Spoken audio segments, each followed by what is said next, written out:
Hi hello friends, welcome back to our channel. నేను మీ రమ్య. మీరందరూ ఎలా ఉన్నారు? నేనైతే చాలా బాగున్నాను. మీరు కూడా బాగోవాలని మనస్ఫూర్తిగా కోరుకుంటున్నాను. అయితే లేట్ చేయకుండా వీడియోలోకి అయితే వెళ్ళిపోదాం. ఈరోజైతే మేము జాలంపల్లిలో ఉన్న డామ్కి అయితే వెళ్ళామండి. జాలంపల్లి డాముకు మరో పేరే పెద్దేరు జలాశయం అని అంటారు. పెద్దేరు జలాశయం అనేది పెద్దేరు అనే స్థానిక నదిపై నిర్మించబడిన ఒక ముఖ్యమైన నీటిపారుదల ప్రాజెక్టు. ఈ జలాశయం సహజంగా ఏర్పడినది కాదు. ప్రభుత్వ ప్రణాళికబద్ధంగా నిర్మించబడిన కృత్రిమ జలాశయం. ప్రాంతంలో వర్షాధారిత వ్యవసాయం ఎక్కువగా ఉండటం, ఎండాకాలంలో నీటి కొరత తీవ్రంగా ఉండటం వంటి సమస్యలను పరిష్కరించడానికి ఈ ప్రాజెక్టు ఆలోచనలు వచ్చింది. అయితే పెద్దేరు పరిసర ప్రాంతాలు ప్రధానంగా వ్యవసాయ ఆధారిత గ్రామాలు. కానీ వర్షపాతం అస్థిరంగా ఉండటం, భూగర్భ జలాల స్థాయి తగ్గిపోవటం, ఎండాకాలంలో నదులు ఎండిపోవటం, రైతులు ఒక్క పంటకే పరిమితి కావడం, ఈ సమస్యల కారణంగా నీటిని నిల్వ చేసి సంవత్సరం పొడవునా ఉపయోగించాలనే అవసరం ఏర్పడింది. అందుకే పెద్దేరు నదిపై ఆనకట్ట నిర్మించాలని ప్రభుత్వం నిర్ణయించింది. అయితే జలాశయ నిర్మాణానికి ముందు నదీ ప్రవాహంపై సర్వేలు నిర్వహించారు.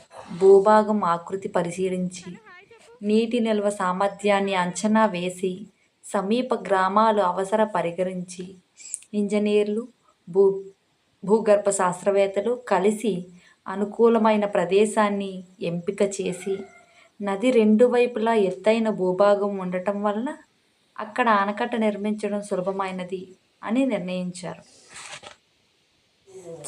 మట్టి, రాళ్ళు మరియు కాంక్రీటుతో ప్రధాన ఆనకట్ట నిర్మించారు. ఇది నదీ ప్రవాహాన్ని అడ్డుకొని నీటిని నిల్వ చేస్తుంది. వర్షాకాలంలో అధికంగా వచ్చే నీటిని నియంత్రించడానికి ఇనుప గేట్లు అమర్చారు. అవసరానికి అనుగుణంగా నీటిని విడుదల చేయవచ్చు. సాగునీటి పంపిణీ కోసం ప్రధాన మరియు ఉప కాలువలు నిర్మించారు. ఈ కాలువల ద్వారా నీరు పొలాలకు చేరుతుంది.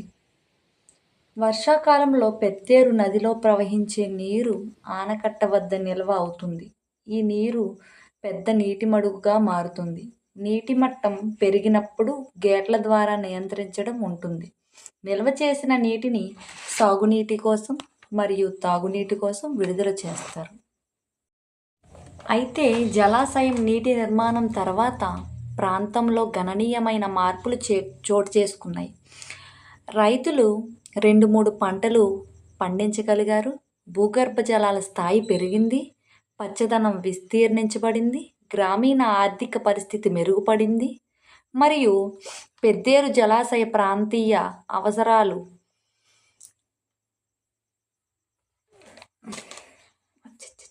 మరింత మెరుగుపడ్డాయి. అయితే పెద్దేరు జలాశయం అనగా జాలంపల్లి జలాశయం ప్రాంతీయ అభివృద్ధికి ఎంతో దోహదపడుతుంది.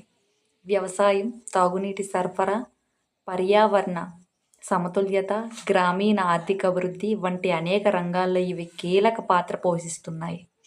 ఈ జలాశయాలు నీటి వనరుల సమర్థ వినియోగించడానికి మంచి ఉదాహరణ. అయితే జాలంపల్లి జలాశయం కూడా ఆంధ్రప్రదేశ్లోని ముఖ్యమైన నీటిపారుదల ప్రాజెక్టుల్లో ఒకటి. ఈ జలాశయం నిర్మాణం ప్రాంతీయ నీటి అవసరాలను తీర్చడానికి చేపట్టబడింది. ముఖ్యంగా వ్యవసాయ అభివృద్ధికి లక్ష్యంగా దీన్ని అభివృద్ధి చేశారు.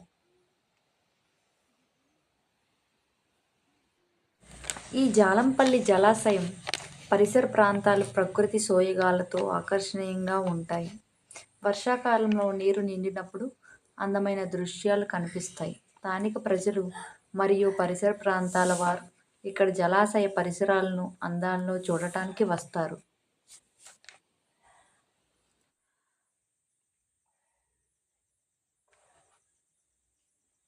సో ఇది ఫ్రెండ్స్ ఈరోజు వీడియో. ఈ వీడియో కనుక మీకు నచ్చినట్టయితే లైక్ చేయండి, షేర్ చేయండి, సబ్స్క్రైబ్ చేయండి. ఈ వీడియోని లాస్ట్ వరకు చూడండి తప్పకుండా. ఎక్కడ స్కిప్ చేయొద్దు. Thank you.